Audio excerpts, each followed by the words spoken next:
You already know what to do, but instead of doing it, you open another tab, watch another video, compare another method, rewrite the plan, imagine what could go wrong, and 30 minutes later, you understand the task better, but you are no closer to finishing it. This is the strange thing about overthinking. It feels active. Your mind is moving constantly, but your life is standing still. Thinking is not the problem. Thinking helps you plan, solve problems, notice risks, and avoid obvious mistakes. The problem begins when thinking stops improving the decision and starts postponing the moment you have to act. At that point, thinking is no longer preparing you, it is protecting you. Because action creates something thinking cannot completely control, real consequences. As long as the idea remains inside your head, it can still be perfect. The business could succeed, the conversation could go smoothly, the project could impress everyone, the new routine could transform your life. Nothing has failed because nothing has happened. But the moment you act, the fantasy becomes specific. Someone can say no. The first version can look disappointing. The plan can reveal a weakness. You can discover that the task is harder than expected. So your mind makes a deal with you. Let's think a little longer. Not, no mama, forever. Just until you feel certain. Until the plan is complete. Until you know the right first step. Until you feel confident. The problem is that action usually begins before certainty arrives. Imagine standing in front of a dark room. You want to see the entire room before entering. So you remain at the door, trying to predict the furniture, the distance, and every possible obstacle. But the light switch is inside. You cannot think your way into seeing the room. You have to take one step before the next information becomes available. This is what overthinking often hides. You are trying to obtain information that only action can provide. Should you start the project?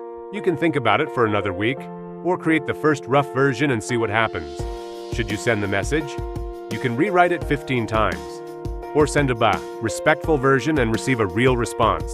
Should you follow a new routine? You can design the perfect schedule, or test one part of it tomorrow morning. Thinking produces predictions, action produces feedback, and feedback is usually more useful than another prediction.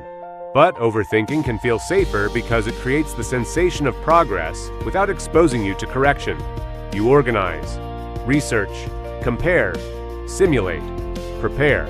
Every new thought feels like one more step toward the overturned answer, but sometimes, each answer only creates another question.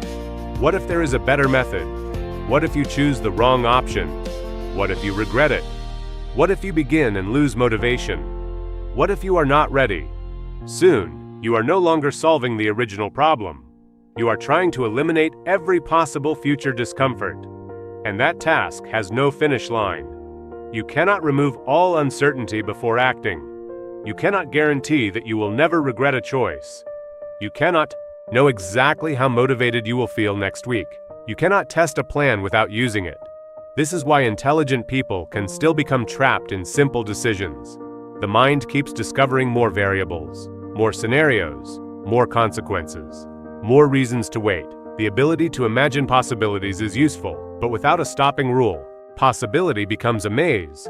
So how do you know when thinking has become avoidance? Use the repetition test. Ask yourself, am I discovering new information, or am I repeating the same concern in different words? If you are learning something that could genuinely change the decision, continue thinking. If you are asking the same question again because the previous answer did not make you feel completely safe, you may no longer need more analysis. You may need a small experiment. That leads to the first solution. Separate reversible decisions from difficult to reverse decisions. Some choices deserve careful analysis. Signing a major contract, making a medical decision, moving to another country, accepting a large financial risk. But many daily decisions are adjustable. You can change the title, rewrite the first paragraph, try the workout for 1 week, send a follow-up message, move the furniture. Again, stop treating an adjustable decision like a permanent verdict. When a choice is reversible, your goal is not to predict everything perfectly. Your goal is to choose something reasonable and collect feedback. Second, define what good enough means before you begin. If you do not define it, your mind can keep improving the decision forever. A good enough email may need to be clear, respectful, and accurate. It does not need to contain the perfect sentence. A good enough plan may need a clear first step, a deadline, and one way to measure progress. It does not need to predict every problem. A good enough first video may need a strong idea, understandable audio, and a complete edit. It does not need to prove your entire potential. Define the finish line before perfection moves it. Third, give thinking a budget. Do not say, "I'll think about it until I'm ready." Choose a boundary. 10 minutes for a small decision. 1 evening for a medium decision. A specific deadline for something important. The exact amount will depend on the decision. The important part is that thinking receives an ending. When the time expires, choose the best reasonable option currently available. Not the perfect option, the best reasonable option. Fourth, replace the final question with a physical action. Instead of asking, "What should I do with this project?" Ask, "What can I physically test in the next 10 minutes?" Open the document. Write 3 rough titles. Send 1 question. Make 1 draft. Record 1 sample. Action should be small enough to generate information without demanding a complete commitment. You are not choosing your entire future. You are creating the next piece of evidence. Fifth, measure what the action taught you. After the test, do not immediately judge yourself. Ask, what became clearer? What worked better than expected? What needs to change? What is the next test? This turns action into a learning system. You do not need confidence before every move. Confidence can grow from evidence collected after the move. The goal is not to stop thinking. The goal is to give thinking the correct job. Thinking should help you choose the next experiment. It should not be responsible for guaranteeing the entire outcome, because it cannot. The next time you notice yourself opening another tab, rewriting the same plan, or imagining the same problem again, pause. Ask, am I finding new information? Is this decision reversible? What does good enough look like? What can I test in the next 10 minutes? Then let action answer the question thinking cannot. You may not feel completely ready. You may still feel uncertain. That does not mean you chose incorrectly. It means you have reached the point where the next piece of clarity lives outside your head. Take the step. Collect the evidence.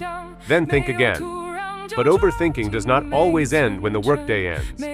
Sometimes, unfinished decisions follow you into your evening, turning free time into another place where your mind keeps working. That is the next trap.